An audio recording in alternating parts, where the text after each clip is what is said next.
sharing firman Tuhan. Terlebih dahulu kita berdoa dulu, siapkan diri kita masing-masing biar kita terus di dalam hadirat Tuhan. Mari kita berdoa bersama dan saya bawa doa kita bersama. Haleluya Yesus. Terpuji dan termulialah Engkau Tuhan. Kami sangat bersyukur atas kesempatan ini Tuhan. Kami dapat bersama sekali lagi di dalam ibadah live Facebook kami. Biar setiap anak-anak-Mu yang mengikuti kami Tuhan Yesus diberkati dan merasakan sesuatu yang luar biasa yang berasal dari Engkau Tuhan. Mari Roh Kudus Engkau hadir di samping kami Tuhan. Biar Engkau Tuhan yang beracara, yang menegur dan berbicara di dalam setiap pribadi kami. Terima kasih Tuhan Yesus. Terpuji nama-Mu Tuhan. Kami menyerahkan waktu ini ke dalam tangan Engkau ya Bapa. Hanya dalam nama Tuhan Yesus kami sudah berdoa dan mengucap syukur. Amin, amin, haleluya. Mari kita menyembah Tuhan Yesus. Sejauh timur dari barat Engkau membuang dosa kami Tuhan. Kami bersyukur ya Tuhan Yesus atas kebaikan-Mu, atas pengorbanan-Mu Tuhan Yesus. Engkau sungguh baik ya Tuhan. Terima kasih Tuhan Yesus.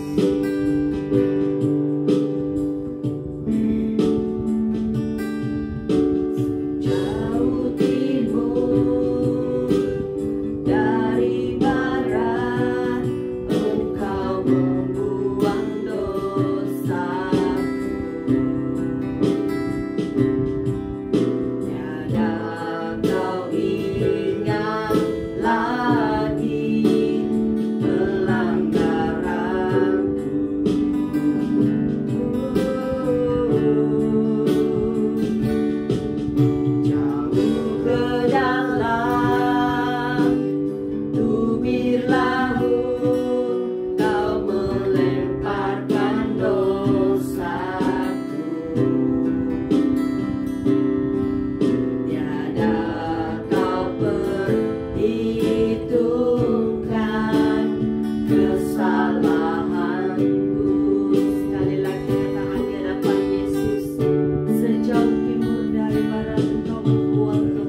Engkaulah sumber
mukjizat-Mu, karena salib-Mu. Biar ini menjadi doa kita kepada Tuhan. Karena salib Yesus, sampai saat ini kita masih hidup, masih menang. Darah yang kudus, darahnya yang kudus telah menguduskan kita. Darahnya yang kudus telah menyucikan kita. Darahnya yang kudus telah menebus kita daripada dosa-dosa kita. Karena salib Kristus itu adalah satu penderitaan yang begitu dahsyat sekali. Tidak ada Tuhan lain yang sanggup menderita seperti apa yang Yesus telah lakukan. Tidak ada Tuhan lain yang sanggup untuk diseksa, dimaki-maki. Tidak ada Tuhan lain yang sanggup untuk menanggung dosa-dosa umatnya. Hanya Yesus, hanya Tuhan Yesus Kristus yang mampu melakukan. Hanya Tuhan Yesus Kristus yang mau melakukan. Hanya Yesus Kristus yang begitu rindu sekali untuk menyelamatkan kita. Dia tidak pernah meninggalkan kita. Dia tidak pernah membiarkan kita. Apapun keadaan kita saat ini, apapun pergumulan kita saat ini, apapun yang sedang kita hadapi saat ini, masalah demi masalah.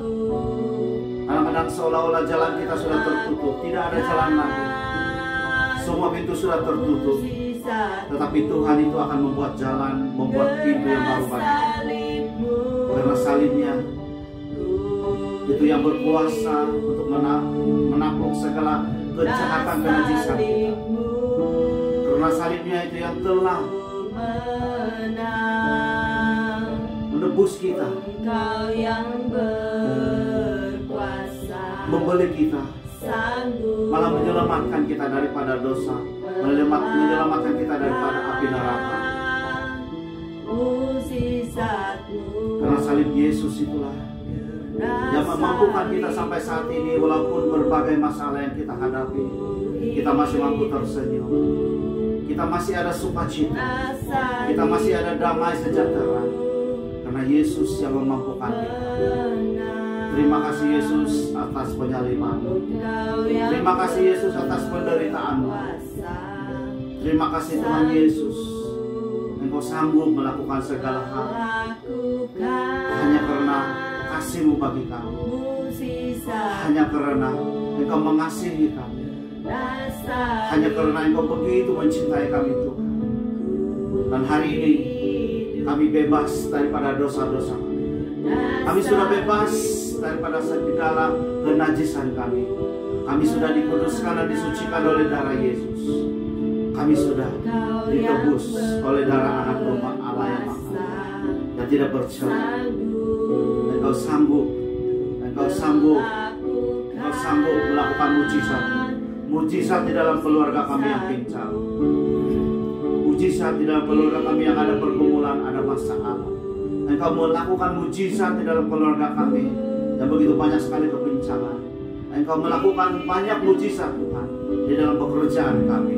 Engkau melakukan banyak mujizat dalam pelayanan kami. Terima kasih Yesus. Dan malam ini Tuhan, kami bersama-sama lagi mau belajar sedikit firman Tuhan. Urapi hamba-Mu yang langsung tidak punya apa-apa. Biar Roh Kudus-Mu yang berbicara langsung ya Tuhan. Hanya pakai lidah dan mulut hamba-Mu ini untuk berkata-kata apa yang mau dikatakan oleh Roh Kudus. Dan biar semua itu berasal daripada Tuhan. Segala penajisan kedagingan, segala apa yang jijik dalam hidup saya, dalam hati saya, dalam lidah saya, mulut, segala-galanya Tuhan, saya istiharkan, saya sudah disucikan dan kuduskan oleh darah anak domba. Dan hari ini layakkan saya Tuhan, bukan hanya untuk menjelaskan, malah membaca saja pun layakkan saya Tuhan. Dan biar Roh Kudus, mari Roh Kudus, Engkau berbicara di tengah-tengah kami. Buka setiap hati kami, setiap hati yang tertutup pada firman, buka saat ini dalam nama Yesus. Sama ada kami yang saat ini secara langsung atau yang hanya selepas ini mereka akan mendengar, mungkin lewat FB juga atau lewat YouTube. Biar ya Tuhan, Engkau bicara langsung kepada kami. Buka telinga rohani kami, buka mata rohani kami, dan telinga rohani kami dapat mendengar kebenaran-Mu. Mata rohani kami dapat melihat kebenaran-Mu Tuhan. Dan hati kami yang tertutup dengan firman, mari Tuhan buka, dan kami mau buka hati kami sepenuhnya. Berbicara dalam hati kami Tuhan. Dan mulai malam hari ini kami tahu, kami mengerti rencana-Mu dan kehendak-Mu dalam hidup kami. Terima kasih Yesus, terima kasih Roh Kudus. Terpujilah Engkau, haleluya, di dalam nama Yesus kami sudah berdoa dan mengucap syukur. Amin, haleluya.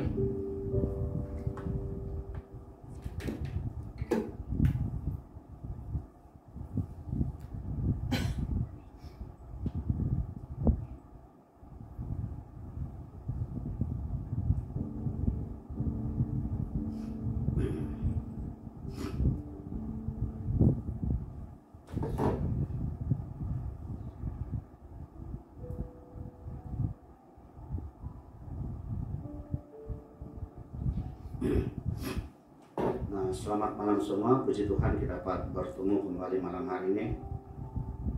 Nah,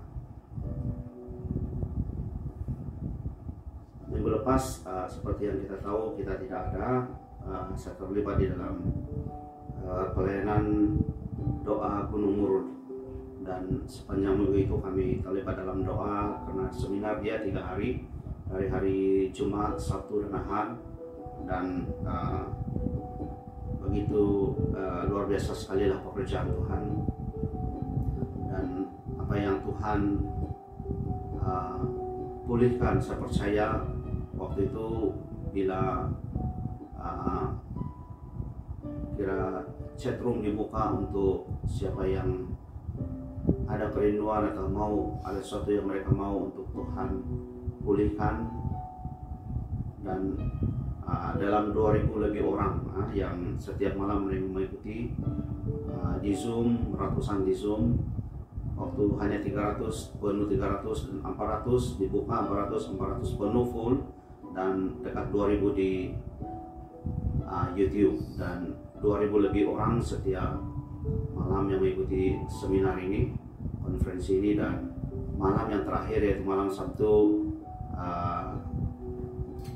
kami minta setiap peserta, mereka yang ada kerinduan, untuk mereka mau untuk didoakan. Dan di dalam ratusan chat, beratus-ratus chat yang masuk. Nah, karena saya sebagai pendoa, saya perlu melihat, meneliti, atau melihatlah mereka punya bahan doa, dan rata-ratanya mungkin dalam sekitar 60-70% begitulah, lebih kurang apa yang saya lihat, apa yang saya sempat. Semua mereka mau keluarga mereka dipulihkan, dan saya percaya karena kami memang sangat ramai yang mendoakan, dan saya percaya kesanggupan mereka untuk mengikuti konferensi ini, dan hati mereka terbuka dan mereka mohon pada Tuhan. Saya percaya Tuhan bekerja dan memulihkan setiap keluarga. Begitu juga kita malam hari ini, ataupun yang akan nanti mungkin besok lusa mereka baru melihat, mendengar perkongsian ini. Saya percaya Tuhan akan memulihkan keluarga kita yang ada masalah, kebincangan. Memang tidak dinafikan lewat sejak akhir-akhir ini ada saja masalah yang melanda banyak keluarga, dan tidak kurang. Dan inilah waktu pandemik saja, seperti mana yang keluar di Metro beberapa bulan lalu, 2 bulan lalu kalau saya silap, mungkin bulan September itu 70.000 lebih perceraian. Jadi ini sangat-sangat membimbangkan, dan kita punya harapan, kita yang anak-anak Tuhan, kita terus berdoa supaya bukan saja keluarga kita, tapi teman-teman kita, teman segereja kita, sekampung kita, mereka juga hidup dalam kebahagiaan bersama keluarga mereka. Nah, malam ini kita baca di dalam Matius 4, 1-11. Minta sampai baca Matius 4, 1-11. Oke, begini bunyi dia. Maka Yesus dibawa oleh Roh ke padang gurun untuk dicobai iblis. 2. Dan setelah berpuasa 40 hari dan 40 malam, akhirnya laparlah Yesus. Lalu datanglah si pencoba itu dan berkata kepadanya, "Jika engkau anak Allah, perintahkanlah supaya batu-batu ini menjadi roti." Tetapi Yesus menjawab, "Ada tertulis, manusia hidup bukan dari roti saja, tetapi dari setiap firman yang keluar dari mulut Allah." 5. Kemudian iblis membawanya ke kota suci dan menempatkan dia di bumbungan bait Allah. Lalu berkata kepadanya, "Jika engkau anak Allah, jatuhkanlah dirimu ke bawah, sebab ada tertulis mengenai engkau, Ia akan memerintahkan malaikat-malaikatnya dan mereka akan menentang engkau di atas tangannya supaya kakimu jangan terantuk kepada batu." 7. Yesus berkata kepadanya, "Ada pula tertulis, jangan engkau mencobai Tuhan Allahmu." 8. Dan iblis membawanya pula ke atas gunung yang sangat tinggi dan memperlihatkan kepadanya semua kerajaan dunia dengan kemegahannya. 9. Dan berkata kepadanya, "Semua itu akan kuberikan kepadamu jika engkau sujud menyembah aku." 10. Maka berkatalah Yesus kepadanya, "Enyahlah iblis, sebab ada tertulis, engkau harus menyembah Tuhan Allahmu, dan hanya kepada Dia sajalah engkau berbakti." Lalu iblis meninggalkan dia, dan lihatlah malaikat datang melayani Yesus. Amin. Haleluya, haleluya. Nah, di sini kita boleh belajar beberapa, sebenarnya banyak sangat yang kita boleh belajar lah di sini. Namun kita belajar beberapa perkara.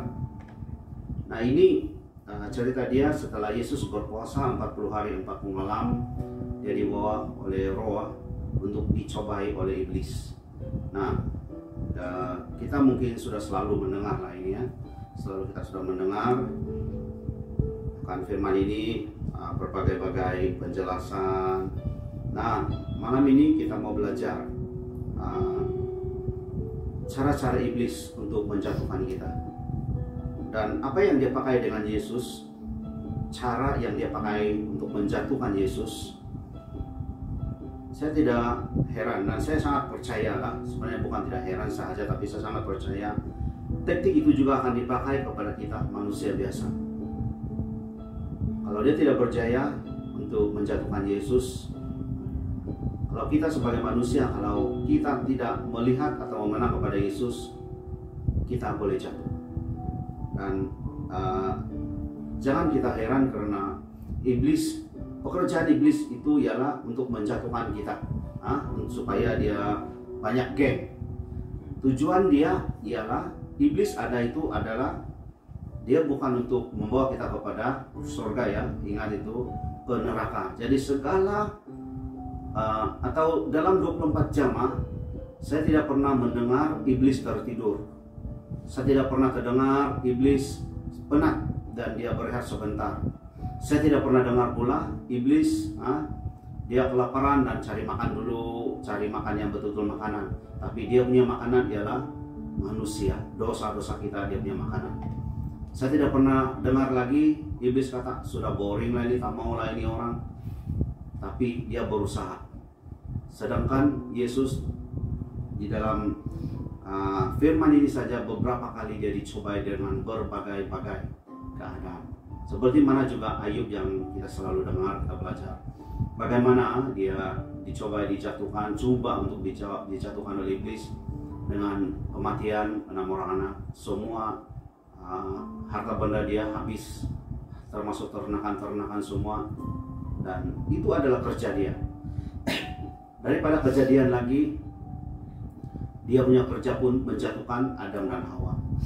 Nah, maknanya kalau daripada kejadian lagi, semenjak bumi ini diciptakan, semenjak orang pertama diciptakan, disitulah iblis, dan begitu dia begitu banyak sekali pengalaman, terlalu banyak pengalaman untuk dia menjatuhkan kita. Dan kalau kita tidak hati-hati, sangat-sangat berbahaya. Dan ini adalah beberapa hal yang iblis pakai untuk menjatuhkan kita sebagai anak-anak Tuhan. Seringkali saya mendengar, dan mungkin kamu juga pernah mendengar, dulu sebelum saya bertobat oke saja, tapi kenapa sekarang ini bila saya bertobat, bila saya datang kepada Tuhan, bila saya rajin ke gereja, kenapa ada saja masalah ini? Lebih baik saya tidak pergi gereja lagi. Mungkin kamu pun pernah dengar orang sedemikian.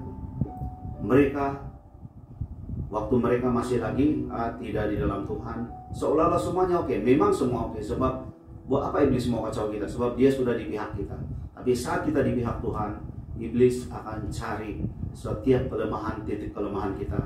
Setiap ruang-ruang yang kita beri, dia akan masuk begitu saja. Nah, ini yang kita perlu hati-hati, ini yang kita perlu belajar, dan beberapa cara dia menjatuhkan Yesus. Nah, ini sebagai pelajaran kita pada malam ini. Nah, yang pertama, cara dia untuk menjatuhkan manusia ke dalam dosa, atau cara dia menjatuhkan Yesus, dan dia juga akan pakai manusia. Nah, yang pertama di dalam ayat 3, lalu datanglah si pencoba itu dan berkata kepadanya, jika engkau anak Allah, perintahkanlah semua batu-batu ini menjadi roti. Di sini dikatakan, lalu datanglah si pencoba itu. Siapa pencoba itu? Itu ialah iblis. Iblis. Dan berkata kepadanya itu huruf besar, dan itu Yesus. Jika engkau anak Allah, perintahkanlah semua batu-batu ini menjadi roti. Maaf sekejap. Perintahkanlah semua, kata iblis kepada Yesus. Perintahkanlah batu-batu ini supaya menjadi roti.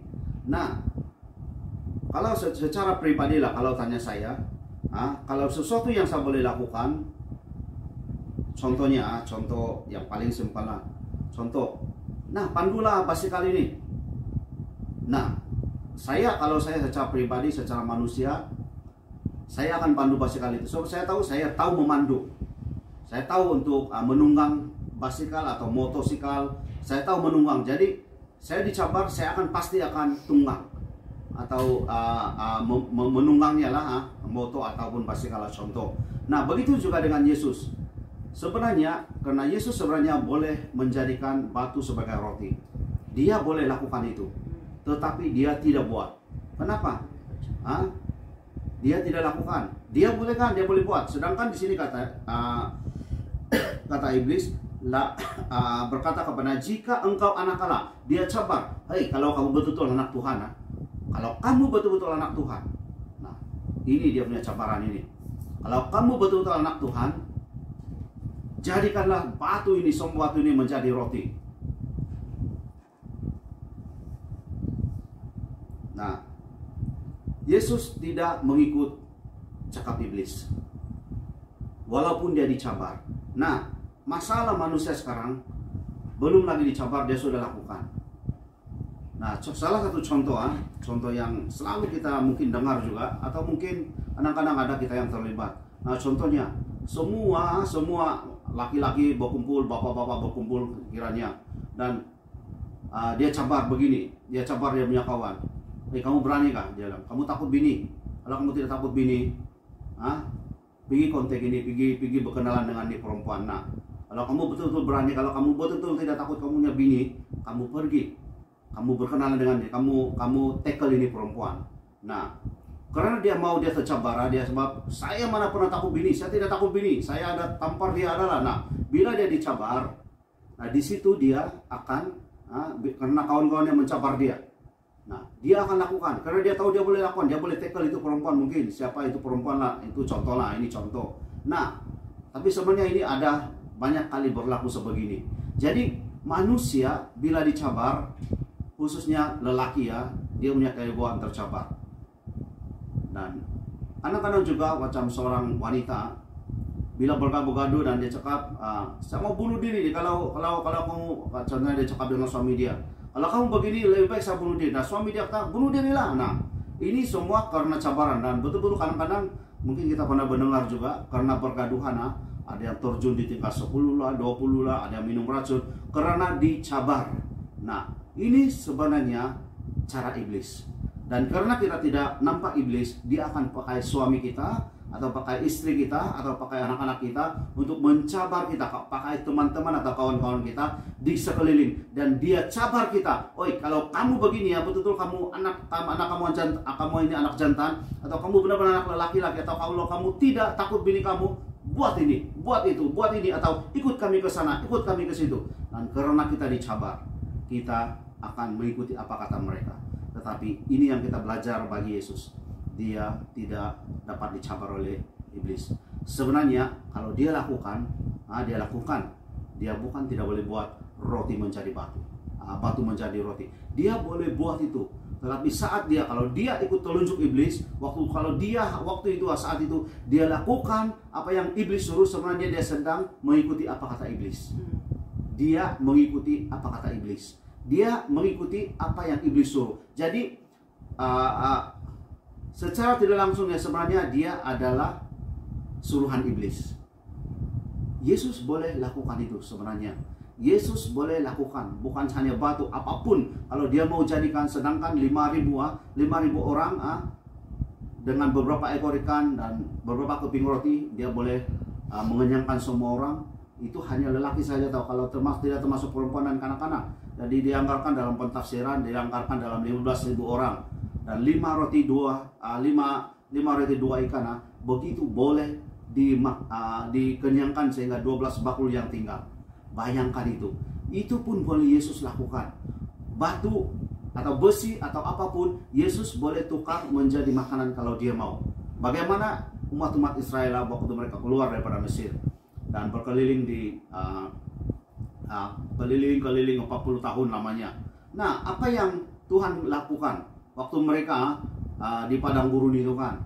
Nah, burung puyuh berjatuhan, roti mana berjatuhan. Waktu malam tiang api Tuhan hantar, jadi mereka tidak kesejukan. Waktu siang tiang awan Tuhan hantar, sehingga melingkupi mereka daripada kepanasan. Ini semua Tuhan boleh lakukan. Tuhan Yesus boleh lakukan kalau dia mau. Tetapi kenapa? Karena dia tahu iblis hanya mencabar dia. Nah, begitu juga dengan kita. Kalau kita kembalikan kepada kita secara pribadi, sebenarnya hampir setiap hari kita ada cabaran-cabaran. Hampir setiap hari kita ada cabaran. Contohnya di jalan raya, waktu kita memandu saja, tiba-tiba orang potong kita. Ataupun tiba-tiba orang keluar simpang, masuk simpang, itu begitu mencabar dengan kita. Kadang-kadang kita sudah berkiu, sudah berbaris lama-lama. Tiba-tiba orang potong kita, itu adalah satu cabaran daripada iblis. Dan rata-rata kita akan tidak marah pun, kurang-kurang hon. Tidak marah lah itu, kurang-kurang hon, ataupun langgar-langgar lah. Ini. Jadi ini adalah cabaran demi cabaran si iblis. Jadi Yesus mengajar kita, tidak perlu kita dicabar. Apapun cabaran si iblis, kata Yesus, sini malah dia jawab iblis. Dia tidak menghina si iblis, dia tidak apa, hanya satu yang dia cakap, hanya satu yang dia jawab. Tetapi Yesus menjawab, ada tertulis, manusia bukan hidup dari roti sahaja. Manusia hidup bukan dari roti sahaja, tetapi dari setiap firman yang keluar daripada mulut Allah. Atau setiap firman apa yang kita baca, firman itu adalah Allah itu adalah firman. Jadi setiap perkataan itu adalah perkataan Tuhan. Jadi itu yang membuat kita hidup. Nah, satu hal yang kita boleh kena faham di dalam kekristenan, dalam Alkitabiah, satu hal yang kita perlu faham. Kenapa Yesus menjawab? Ini saya bagi sedikit penjelasan supaya kita paham. Kenapa tiba-tiba Yesus jawab dengan iblis suruh dia atau minta dia atau mengarahkan dia batu jadi roti. Tetapi apa yang dia jawab? Firman pula. Nah, apa yang kita perlu tahu di dalam hal kekristenan, sebenarnya apa yang di dalam semua kita semuanya melibatkan kita punya roh, bukan jasmani kita. Melibatkan kita punya iman lah segala macam ya. Nah, contohnya ini, kenapa Yesus mengatakan kepada si iblis, manusia hidup bukan hanya daripada roh tapi setiap firman. Nah, kenapa menghidupkan maksud dia itu bukan karena makan dan hidup, bukan itu bukan karena jasmani, tetapi orang yang menghidupi firman itu, orang yang makan firman setiap hari itu, hidup mereka akan sukses dan mereka akan menuju pada kerajaan surga. Hidup mereka luar biasa. Bukan makanan yang maksudnya contoh nasi ayam, bukan itu sebenarnya, bukan itu yang dimaksudkan di sini, bukan makanan jasmani tapi makanan rohani. Nah, makan rohani kita adalah firman lah. Jadi jangan kita sedikit-sedikit tercabar, karena itu akan membuat kita jauh daripada Tuhan, malah jatuh ke dalam dosa, malah terikat dengan dosa. Kita hati-hati. Yang kedua, apa yang teknik iblis secara ringkas? Mencoba. Nah, di dalam ayat Oke, dalam ayat ke-6, lalu berkata kepadanya, atau itu iblis berkata kepada Yesus, jika engkau anak Allah, jatuhkanlah dirimu ke bawah, sebab ada tertulis mengenai engkau, ia akan memerintahkan malaikat-malaikatnya, atau Tuhan memerintahkan, itu huruf besar itu ia, dan mereka akan menatang engkau di atas tangannya, supaya kakimu jangan terantuk batu. Nah, Yesus berkata kepadanya, kata kepada iblis, ada pula tertulis, jangan engkau mencobai Tuhan Allahmu. Nah, mencoba atau coba-coba. Nah, ini juga selalu manusia terheret ke dalam hal ini. Manusia selalu terheret ke dalam hal ini. Nah, oke, kalau di sini dikatakan iblis mau berkata kepada Yesus, terjunlah, cobalah terjun. Malaikat akan menatang engkau, atau malaikat akan menyambut engkau lah, kita punya bahasa. Nanti malaikat akan sambut kamu, jangan risau, kamu tidak akan mati lah, begini-begitu. Nah, mencoba atau coba-coba. Nah, dia mau supaya Yesus coba-coba untuk turun. Dan dia kata, kalau kamu turun pun ada malaikat yang menyambut. Nah, masalah kalau di dalam kita sendiri sebagai manusia sebenarnya, kalau kita ambil ini aplikasi dalam kehidupan kita, ada banyak kali kita jatuh ke dalam dosa karena kita coba-coba.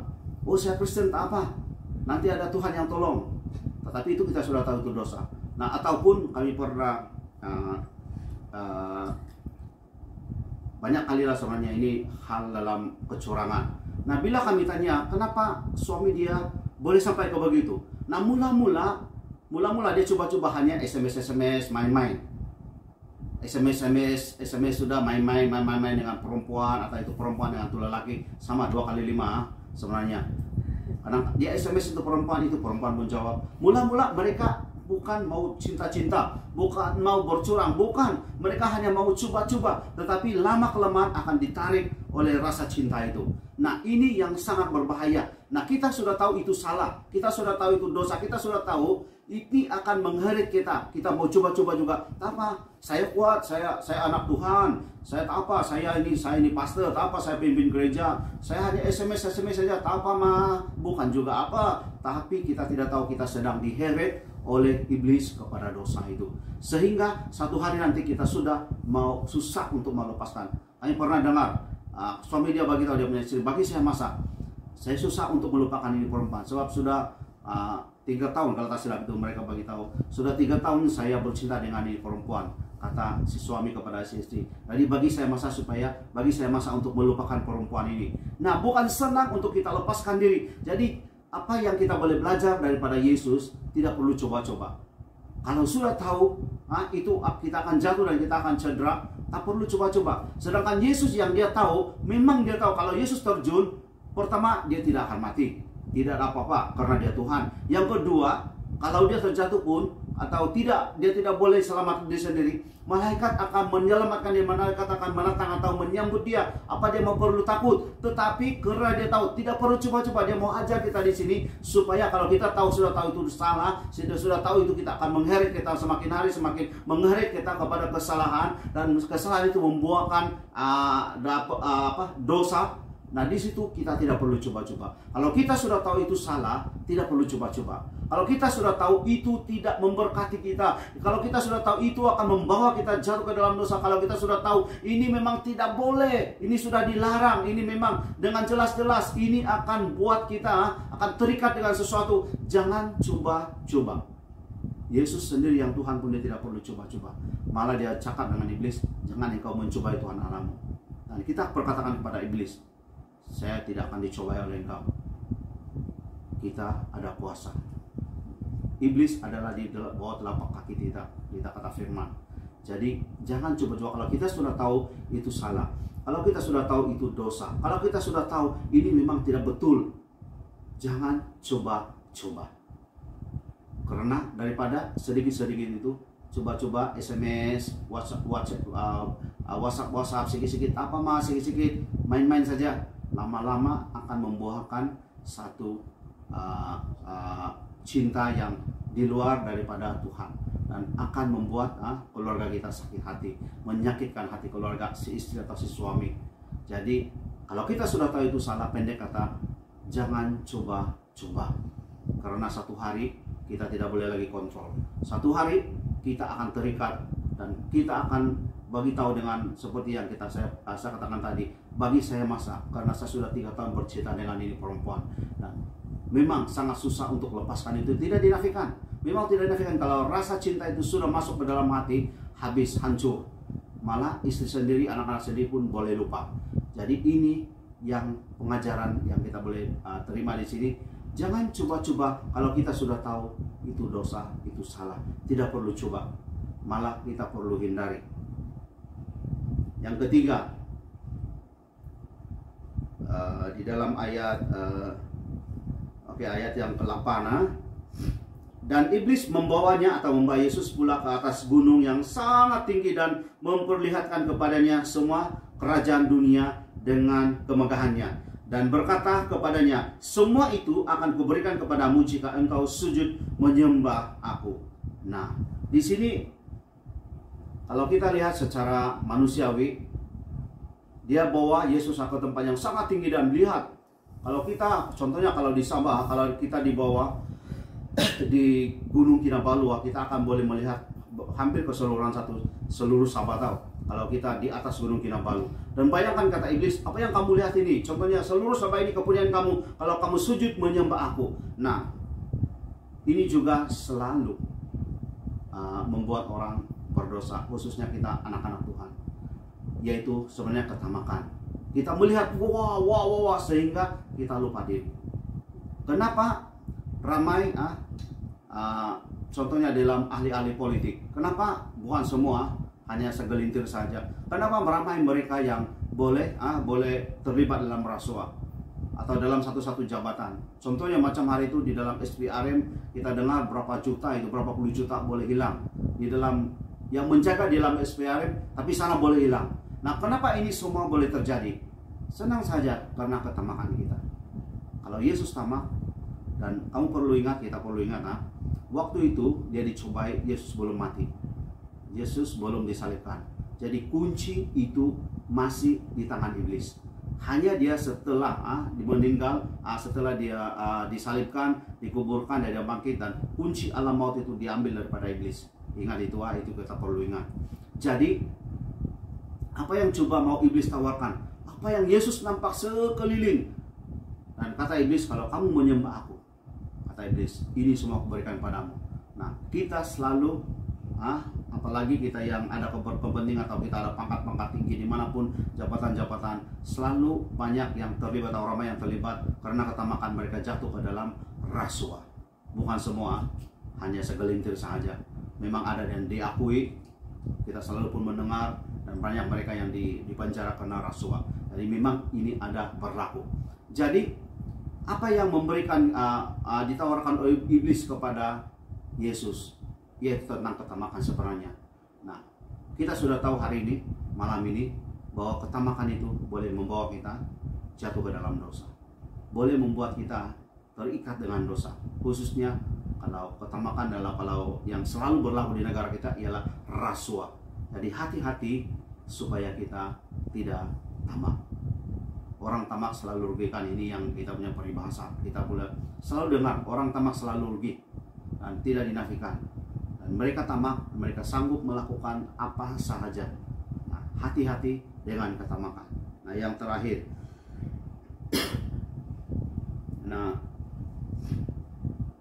saya baca sekali lagi ayat 8 sampai 11. Dan iblis membawanya pula ke atas gunung yang sangat tinggi dan memperlihatkan kepadanya semua kerajaan dunia dengan kemegahannya, dan berkata kepadanya, semua itu akan kuberikan kepadamu jika engkau sujud menyembah aku. Maka berkatalah Yesus kepadanya atau kepada iblis, nyalah iblis, sebab ada tertulis, engkau harus menyembah Tuhan Allahmu dan hanya kepada Dia sajalah engkau berbakti. Nah, yang terakhir, apa yang iblis selalu pakai? Menduakan Tuhan, bertuhankan bukan Yesus. Kita Kristen, tapi ada Tuhan lain di dalam hidup kita. Nah, yang selalu coba kita renung sekejap sebentar. Apa yang selalu, apa benda yang selalu menghalang kita, yang membuat kita terikat hingga kita malas untuk berdoa, malas untuk baca firman, malas ini malas itu. Apa yang mengikat kita? Apa yang selalu, apa yang kalau waktu ini kita sadarlah atau seingat kita lah, apa yang selalu membuat kita malas untuk baca firman, malas berdoa. Zaman ini, zaman now, apa yang saya tahu ialah handphone yang selalu mengikat orang. Berapa ramai orang, berapa banyak orang bila terikat dengan handphone, mereka sudah malas baca firman. Walaupun di handphone mereka itu ada firman, mereka sudah download, pun mereka tidak baca, apalagi Alkitab yang buku. Nah, ini ialah menduakan Yesus. Maknanya kita ada Kristen, tetapi sebenarnya kita terikat dengan satu lagi ilah dunia. Apa yang mengikat kita, menjauhkan kita daripada Tuhan. Nah, segala sesuatu yang membuat kita jauh daripada Tuhan, ingat ini ya, segala sesuatu benda, perkara apapun yang membuat kita jauh daripada Tuhan, sebenarnya itu adalah Tuhan kita yang nomor satu. Kalau contohnya kita tengok TV, drama Korea, sehingga kita malas baca firman, malas berdoa, sebenarnya itu sudah Tuhan kita. TV itu, Korea itu, drama Korea itu menjadi Tuhan kita. Nah, ini yang kita perlu hati-hati. Jadi kita sebenarnya kita sadar apa yang selalu menghalang kita selama ini, yang menghalang kita untuk baca firman, menghalang kita untuk berdoa, menghalang kita untuk mendoakan orang lain. Nah, ingat itu, apa yang selalu menghalang kita itu, itulah Tuhan nomor satu kita dalam hidup kita, bukan Yesus. Jadi mulai hari ini, sadarlah kita, atau kita harus sadar apa yang selalu mengganggu kita, apa yang selalu mengikat kita. Kita perlu sadar bahwa ini tidak boleh, itu tidak boleh, dan hanya Yesus nomor satu dalam hidup kita. Contohnya, walaupun anak kita sendirian dan anak-anak dan sudah kita malas untuk ke gereja, sudah malas untuk baca firman, malas berdoa, karena itu anak yang jadi Tuhan kita. Ingat itu. Ataupun istri atau suami, dan dengan suami dan malas berdoa dan malas baca firman dan malas pergi gereja, apa semua tidak mau. Nah, kita punya Tuhan ialah suami kita sudah. Jadi hati-hati, karena kita sangat jelas firman Tuhan mengatakan Tuhan kita itu, Allah kita itu Allah kita adalah Allah yang cemburu. Dia tidak mau ada Tuhan lain dalam hidup kita. Dan mulai hari ini Yesus berkata di sini sangat jelas. Maka berkatalah Yesus kepadanya, "Enyahlah iblis, sebab ada tertulis, engkau harus menyembah Tuhan Allahmu, dan hanya kepada Dia sajalah engkau berbakti." Berbakti bermakna melakukan untuk sesuatu, atau melayanilah. Kalau kita selalu melayani Tuhan. Jadi kalau kita bukan melayani Tuhan, kalau kita bukan berbakti kepada Tuhan, kita berbakti kepada iblis. Ingat itu. Jadi kalau kita banyak melakukan hal-hal yang bukan Tuhan punya, maknanya kita melakukan hal-hal iblis. Jadi hati-hati, karena ada banyak ilah-ilah lain dalam hidup kita. Berbagai-bagai, macam-macam yang boleh iblis boleh tarik kita. Jadi hari ini kita sudah belajar, jangan tercabar, karena Yesus mengajar kita untuk tidak perlu tercabar. Yang kedua, jangan coba-coba. Jangan coba-coba SMS, coba-coba WhatsApp. Tak ada apa-apa, main-main saja. Lama-lama kamu akan terikat. Lepas itu, berhati-hati dengan ketamakan, karena orang tamak selalu rugi dan akan membawa, kalau mereka yang berkepentingan atau mereka yang bekerja dalam satu jabatan, kadang-kadang mereka boleh terikat dengan rasuah, karena mereka mau proyek ini. Nah, bagi saya duit lah supaya aku mendapat proyek ini. Nah, ini menjadi kebiasaan bagi banyak orang. Tapi kita sebagai orang Kristen ingat, ketamakan itu adalah cara iblis untuk menjatuhkan kita. Yang terakhir itu menduakan Tuhan, atau ada Tuhan, ada ilah lain dalam hidup kita. Jadi hati-hati supaya kita terikat lagi. Dan mulai hari kita sadarlah apa yang selalu mengikat kita, apa yang selalu membuat kita sepanjang hari pun kita berdepan dengan itu. Lain kalau kerja, kalau kita berdepan dengan komputer satu hari, itu kita kerja itu lain. Bukan itu maksud saya. Tapi contohnya siang malam kita handphone dan kita sudah malas. FB, Facebook, dan kita malas untuk berdoa. Kita tidak ada selera. Kalau senang saja kalau kita boleh tengok Facebook 1 jam dan kita hanya boleh bersama Tuhan setengah jam, itu kita sudah ada masalah. Sebenarnya Tuhan punya harus berlipat kali ganda daripada apa yang dunia punya. Jadi itu sangat senang atau sangat mudah untuk melihat tanda-tanda di dalam hidup kita. Kalau Facebook kita boleh 1 jam, YouTube kita boleh 1 jam. Kalau dengan Tuhan, firman, dengan doa, baru setengah jam kita sudah ada masalah. Itu kita sudah menyembah YouTube, menyembah Facebook, atau menyembah aplikasi-aplikasi atau media sosial yang lain. Jadi hati-hati, dan tidak kurang juga yang kami dengar karena handphone, karena main game, suami istri bergaduh, hampir bercerai, tidak kurang. Ada saja begitu. Dan ada yang main game, tidak dapat layan suami atau istri, dan bergaduh, masalah lagi. Jadi berhati-hati supaya kita, hari ini Tuhan Yesus sudah mengajar kita teknik-teknik atau cara-cara iblis untuk menjatuhkan kita. Jadi berhati-hati. Seperti di awal tadi saya katakan itu, ratusan chat yang masuk, rata-rata ialah masalah keluarga. Ada yang menulis di sana, doakan suami saya, dia terikat dengan arak. Doakan anak-anak saya begini, doakan ini, doakan keluarga saya.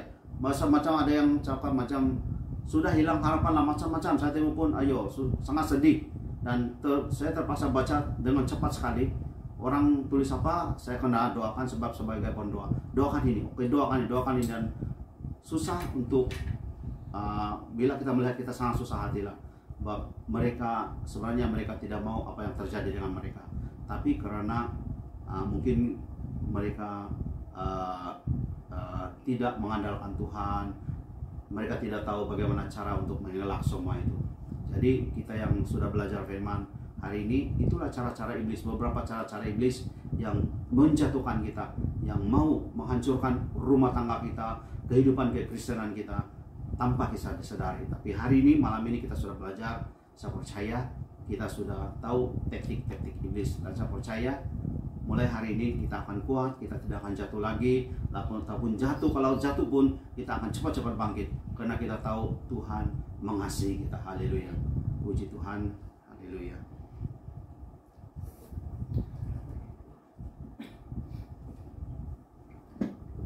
Sebelum kita berdoa, mari kita nyanyi lagu ini, Ku Mau Cinta Yesus.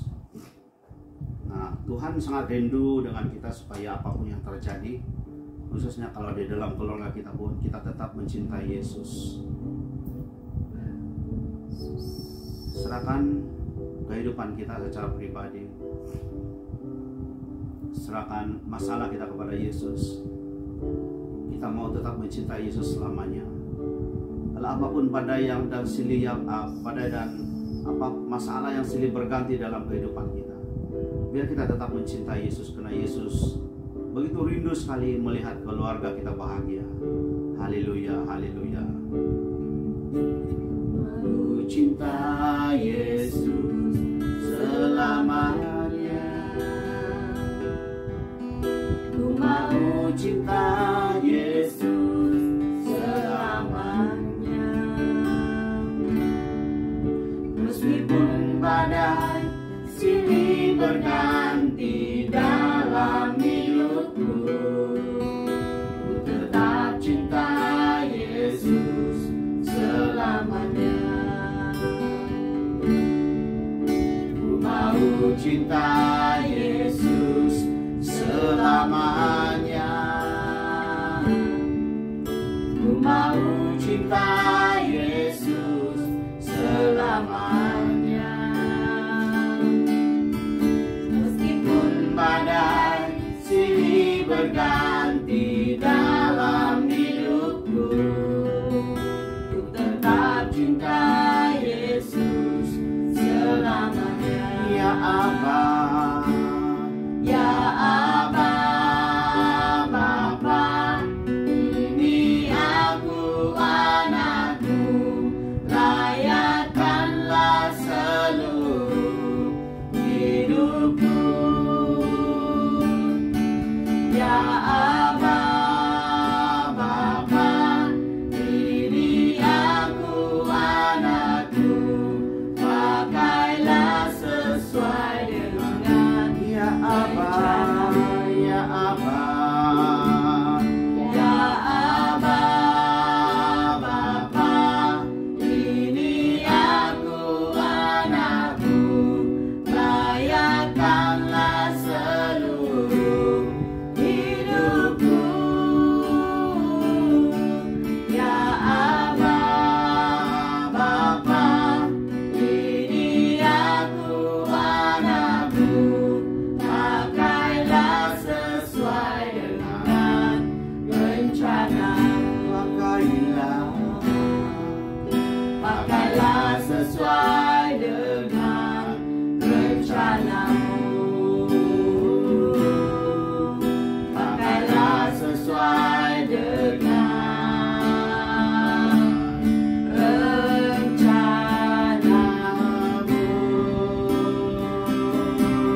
Tuhan kita semua dan terusnya menutup doa kita malam ini. Haleluya Yesus. Bapak terima kasih atas firman yang mengajar kami untuk kami tidak dicobai oleh iblis, tetap kuat di dalam Engkau Tuhan. Terima kasih firman yang mengajar kami bagaimana untuk mengelak dari cobaan-cobaan yang coba letakkan di dalam kehidupan kami. Terima kasih Tuhan atas firman ini ya Bapa. Saat ini ya Tuhan, saya menyerahkan setiap anak-anak-Mu yang mempunyai masalah di dalam pribadi mereka, di dalam keluarga mereka, di dalam pelayanan mereka, dan apapun di dalam pekerjaan mereka. Saat ini ya Tuhan, buka jalan bagi mereka agar mereka dapat keluar dari setiap masalah yang mereka hadapi. Biar Tuhan, hari demi hari kami terus mencintai Engkau Tuhan. Seperti mana Engkau mencintai kami ya Tuhan, demikianlah kami mau mencintai Engkau Yesus. Terima kasih Tuhan. Kami yakin dan percaya masa depan kami ada di dalam tangan-Mu ya Bapa. Masa depan kami ada di dalam rencana-Mu Tuhan Yesus. Oleh itu Tuhan, kami mau tetap kuat, tetap teguh di dalam Engkau Tuhan. Biar setiap masalah-masalah yang kami hadapi ini Tuhan, bukan kami mau lari, tetapi kami mau hadapi semua itu dengan kekuatan yang Engkau berikan buat kami. Karena Engkau sudah berfirman, segala perkara dapat kutanggung di dalam Dia yang memberikan kekuatan kepadaku, yaitu Yesus sendiri yang akan menguatkan kami. Terima kasih Tuhan Yesus. Dan biar Engkau terus menyertai kami, terus beracara di dalam setiap pribadi kami ya Bapa. Jangan biarkan kami berjalan sendiri Tuhan, tetapi biar kami berjalan bersama rencana-Mu yang Engkau sudah sediakan di dalam setiap pribadi kami. Terima kasih Tuhan. Sekali lagi saya menyerahkan setiap anak-anak-Mu ya Bapa yang mempunyai masalah, apapun masalah yang mereka hadapi, biar mereka mendapat jawaban yang berasal dari Engkau Tuhan. Terima kasih Tuhan Yesus. Terpuji nama-Mu Tuhan. Kami angkat setiap doa dan ucapan syukur kami kepadamu ya Tuhan, karena Engkau yang layak menerima ucapan syukur ini. Terpuji dan termulialah Engkau Tuhan. Ini doa kami serahkan hanya di dalam nama Tuhan Yesus. Kami sudah berdoa dan mengucap syukur. Amin. Amin. Amin. Amin. Haleluya. Oke, thank you. Terima kasih. Tuhan Yesus memberkati. Jumpa minggu depannya. Ya, selamat malam. Selamat malam.